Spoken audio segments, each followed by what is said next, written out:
25 minutes before 11 o'clock. It is the 102nd anniversary of the sinking of the Titanic. Some damage control definitely necessary over there. And enough time has passed. We can make fun of something as tragic as that. When enough time has passed, you can go back and have a little fun. Joe Reichel is in the studio. He is here to answer your questions about your do-it-yourself projects and also to tell you what his guys and he can do to fix whatever's been damaged over there. Sometimes just do it yourself is not going to work, especially if a tree crushed your house or something, God forbid. Joe is one of the owners of Damage Control Services here in Ocala, built these studios and many more things here in Ocala. Can drive around town and say, I built that. Worked on that, yep. And the phone number right now is the WOCA Climate Control Source Hotline, 622-9622. Good morning, Joe. Good morning. How are you? I'm doing really good. You're an alpha male, right? I think so. I think so, too. Whatever that means. I didn't get to listen to all the last show, so. Whatever that means. So, temperatures. Oh, some wind today. There was some stories about some RVs blew over in Mississippi. Well, and that's the thing. This time of the year, we've got those spring storms that come up. Trees fell down and everything. Pop-up showers and a lot of winds and things like that. So, homeowners around here particularly want to make sure that their roof is clean of leaf debris. Make sure that the gutters are cleaned out because these gutters, whenever they fill up, that water backs up then and can cause problems inside under your shingles and coming inside the house. So definitely make sure your gutters are cleaned out. And if you're able to do it, that's fine. If not, make sure you hire someone to do it because it's you don't want to be up on a roof and fall down. No, yeah, so. I absolutely don't want to do that, no.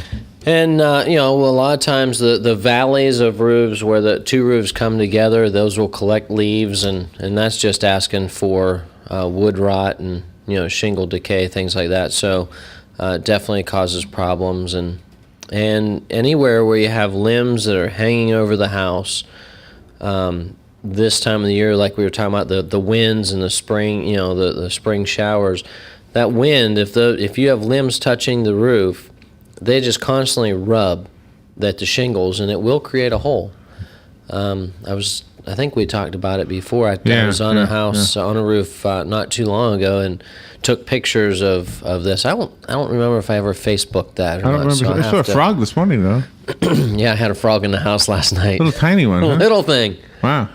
Yeah, I was getting ready to turn the lights out, and I heard a little splat on the floor, and I was like, what was that? And where was that? What room? It was in my bedroom. In your bedroom? Oh, wow.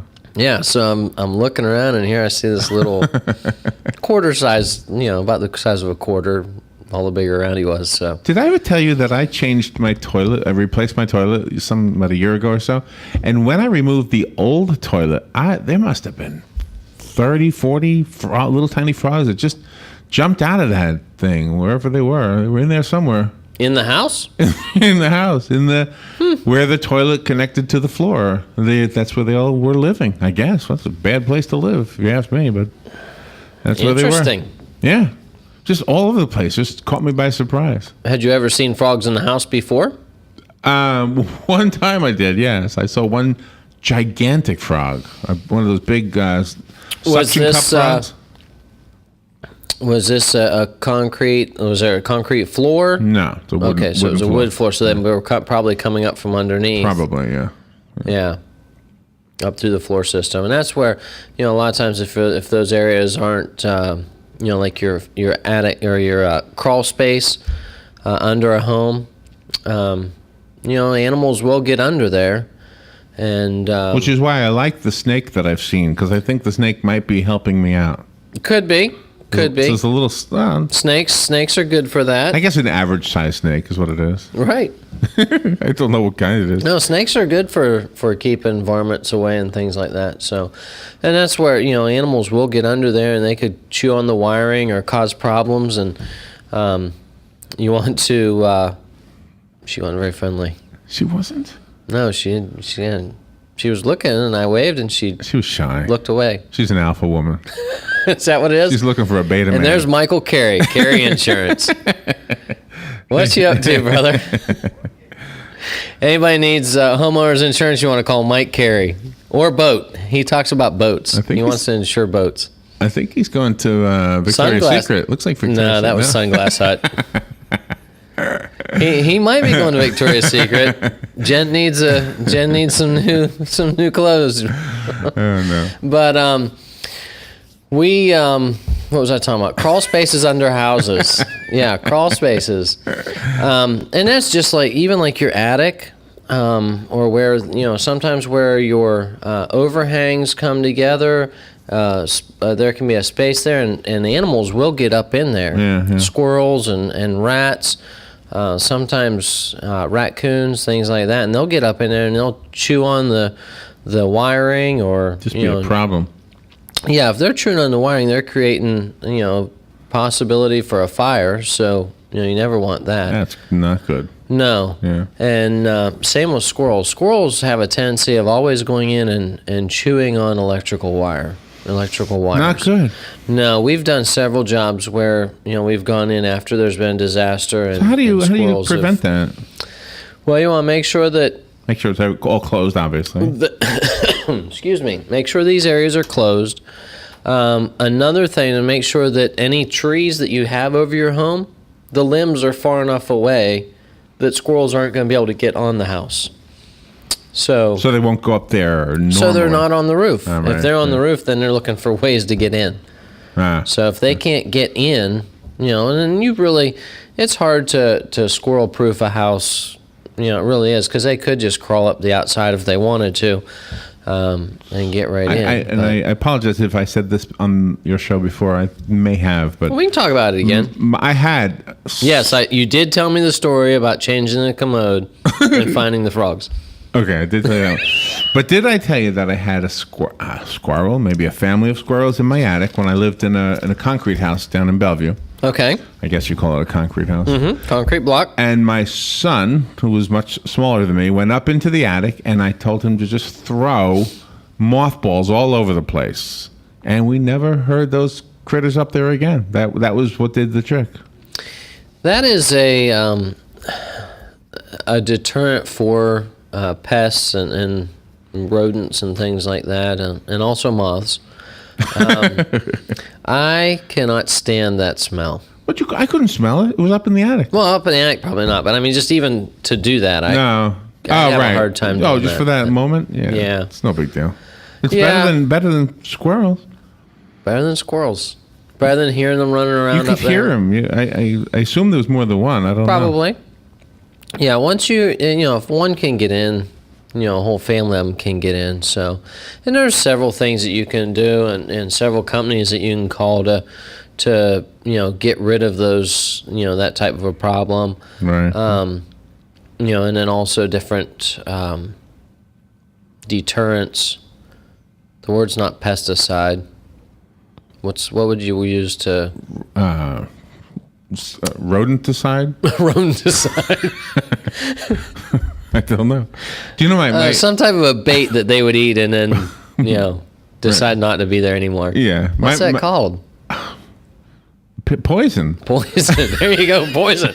There's poison that you can put up there. Do you know my nephew had and niece had his wife, my nephew and his wife had an alligator under their house. Mm-hmm. This is like a nice, beautiful house in Citrus County, and it's whatever. It's elevated. It's got a crawl space underneath it. And there was an alligator. The dog was barking. They said, "What are you barking at?" And they How big was it? Do you remember? I don't remember, but the way he described it, sounded like it was a large alligator. I don't know. Well, and that's, and typically... I can't remember how they got it down. I think they used a chicken. April and May. I think it's May is whenever alligators are in the breeding season. So really? They're, looking for mates, and they'll be going, around different places and, searching out. So the bears are doing that right now too. Did you hear bears do that too? Terrible stories? That lady in Lake Mary got attacked. That's what I heard. Yeah, gotta be careful of that stuff. Well, and that's where wild animals, you never know what might happen, and It was like when you go out to the forest, to the parks where there's a ranger, they have these special trash cans so that bears can't get into them. Exactly. We don't have them. So if there's a bear... What, do you have bears? Yes. You have bears? You know what? There was a bear at... oh, my goodness. There's a railroad track near where I live, and there was a bear that walked along those railroad tracks and got out near the Radio Shack on... Oh my gosh, right over that overpass. What is that road over there? Is that 17th? Mm-hmm. I think? Okay. And there was a bear a couple of years ago. It was in the news. And I didn't see it, but they said that it got there by traveling down those railroad tracks, which goes right past my place. Yeah. The more and more homes are built up and areas are, the population, human population is expanding. We encroach into, the wildlife, we're in there where they live. So yeah. I just got a text asking if this is pool water that I'm drinking, and no, this is Mike Scott plumbing water that I'm drinking, the purest of H2O. So I guess they were watching on Reed Lewis. You want to hold Angie Lewis's father-in-law. Angie and Clint wants to know what to know what I was drinking. Is it delicious? Is it delicious? This is cool? Delicious pool water. Yeah. Well, maybe it was a spell check thing. One of those auto spell things. Maybe they meant to write cool. Cool water. Yeah. It is cool water too. No, I think probably because of the bottle. It looks like a swimming pool water, right? I would say so. Yeah. Might get some of that swimming pool water myself later on. That would be nice. Swimming pools are good. So Lots of people building swimming pools right now. Did you know you can? You can claim your swimming pool as a tax write-off if you can prove that a doctor said you have to have swimming therapy to stay healthy. Mm-hmm. So if you build a swimming pool and you want to write it off today's tax day. Yeah, but at the same time, you have increased amount of insurance that you have to have on your home in order to... Yeah, it all balances out, right? Yeah, it all balances out. In fact, probably the wrong direction. Let me ask you something about non-insurance. Okay. And maybe this is more along the lines of advice, and this is not for me, somebody I know. Does not have homeowners insurance, needs to have a handyman. What would you look for in a person to come? Like, how much would you expect to pay that person? Well, it really depends on the type of project that you had. But anytime you're having a project done, you're completely in your right to ask for references, to ask for copies, or to see their licenses and make sure that they are licensed. Make sure that that they're insured. I don't know if I mentioned insured. I think you did. Licensed and insured. References. Talk to people that they've done jobs with, or jobs for in the past, and typically that's the best way to make sure that you're going to get a job well done. What are you going to pay? Well, it really depends on what you're having done.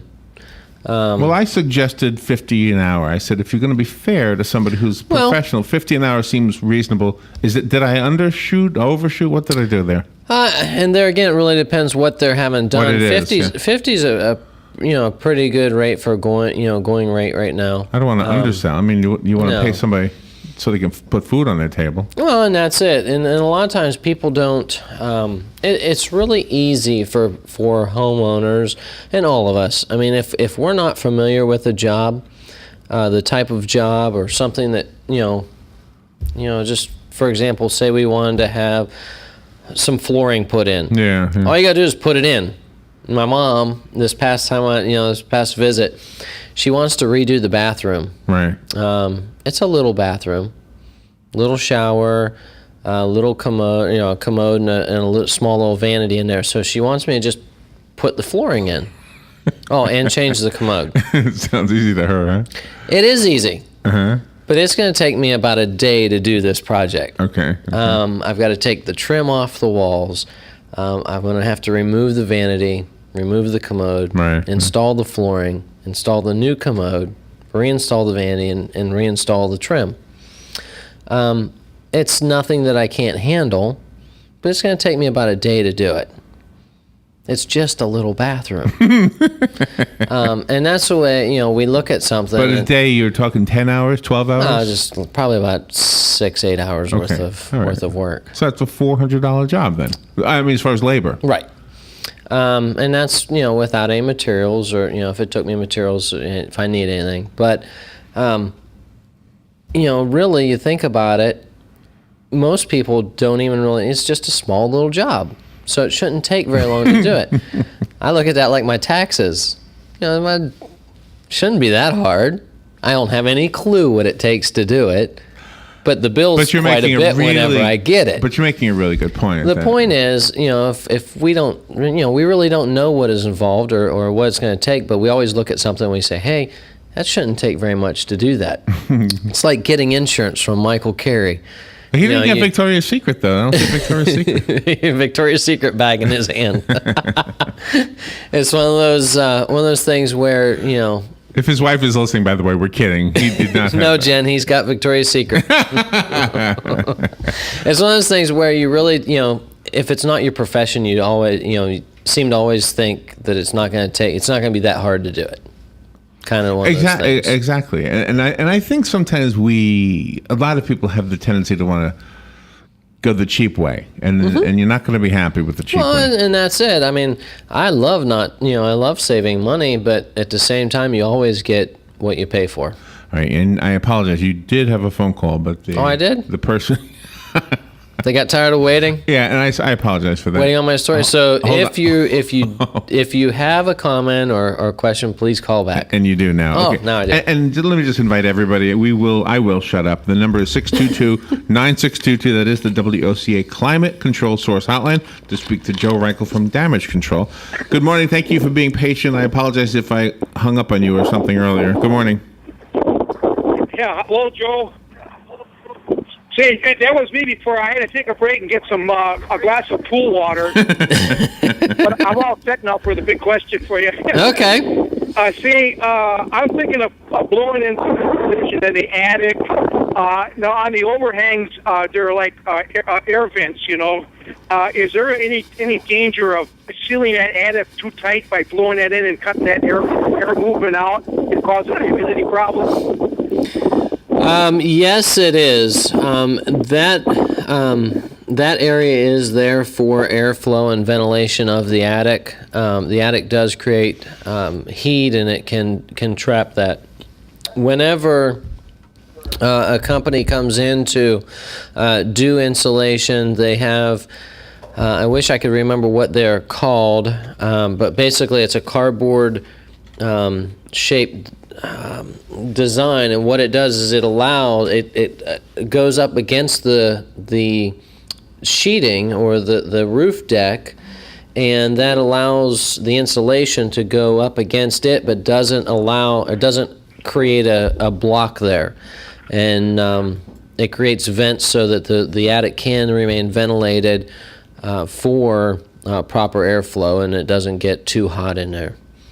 Yeah, so I know, because you don't have an airflow. You're like if you point out, you will have a humidity buildup, and then you could really have a problem. So the people that would come to do that would be aware of that fact, and not, let's say, seal the attic up with blowing insulation where it shouldn't really be. Exactly. Any company that's going to come do that would be able to put those. I wish I could remember what they're called. Those handy dandy little things that allow for airflow.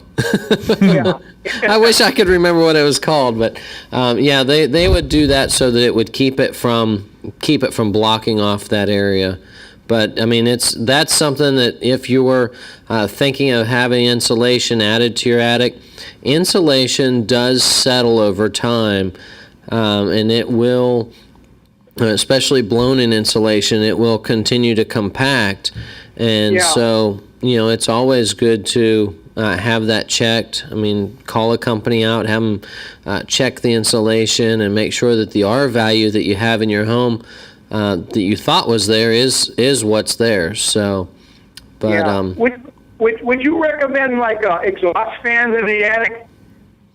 Any type of attic fan is a good thing to get rid of heat. A lot of homes have the solar-powered ones that they put on the roof, and this helps to eliminate the heat. Back years ago, people put in attic fans. Not so much doing that anymore in the gable vents, the end of the house, the gables. But I mean, those are always a good thing to do because that will pull that air out of the attic, that hot air, and keep the house cooler. Okay, sounds very good. Thank you very much for your answers, and I really enjoy your program. Yeah, thank you. Most of the time when roofers, like if you're getting a roof put on your house, they will allow for ventilation in the ceiling, and if it's not there, they'll recommend putting it in there just to help keep that attic space cooler. And it also prolongs the life of your shingles because, as the hotter they get, that wears and breaks them down too. So, have you ever had somebody who called you because they were selling their home, let's say, and they had an out-of-date furnace or an out-of-date something, and it was a big job and had a lot of venting maybe associated with a lot of vents or ductwork? I would think that I don't know. I mean, is that common around here? I remember that from up north is where I'm getting it from. Well, I'm not really sure I know what you're talking about, or I'm not really sure I'm familiar with it. Well, like if you were selling your house. Wade Teckett.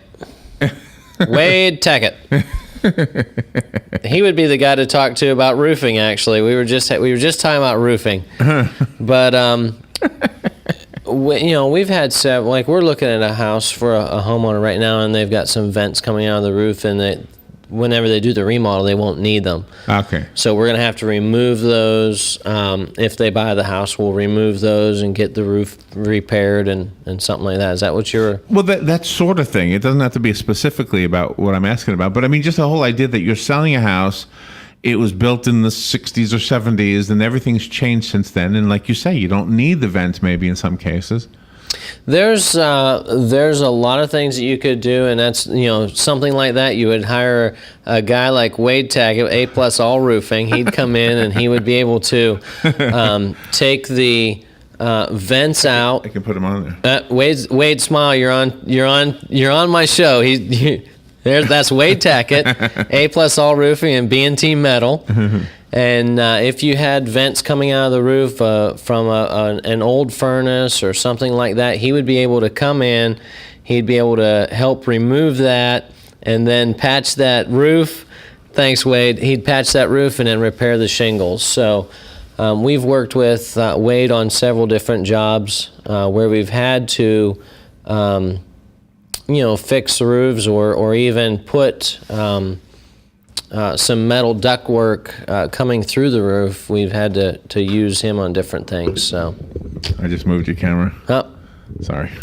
It's very shaky right now. It's a little sensitive. It's very Don't shaky. move. Very shaky. There it goes. We're good now? Yeah. There you go. We're just about out of time already. Hard to believe. The fastest half hour of my day. Actually, my week. Yeah? It doesn't go fast when you're repairing a whole bathroom?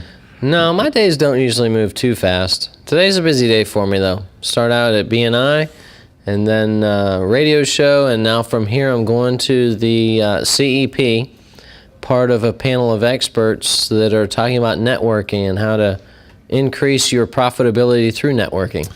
We don't have any time for a call. We do have a caller, so let me squeeze the call in real quick. We literally have 1 minute, though. Let's do it. Good morning. You're on the air. We probably don't have time, but I was going to ask your opinion of the solar tube type things. Like solar lights? Yes. Love them. No, the tubes. That are more like light a... in. Yes. Do they leak? Can you have them put on an existing roof? Nope. Call the solar guys, and they would be able to help you with that. The solar guys are excellent with that. I think Is that my music? That's the new bumper music we have for Fox News. All right, thank you. I guess you hung up. Thank you, Joe. You're welcome. What's your number? 817-6574. Call me, or Joe at damageflorida.com if you have a question. All right. Thank you, Joe. Thanks. You're listening to WOCA News Talk 1370, Ocala's source for what's happening in today's hottest, up-to-date news and topics. Fox News Radio, I'm Lillian Wu. A tribute today to those who suffered in last year's Boston Marathon bomb.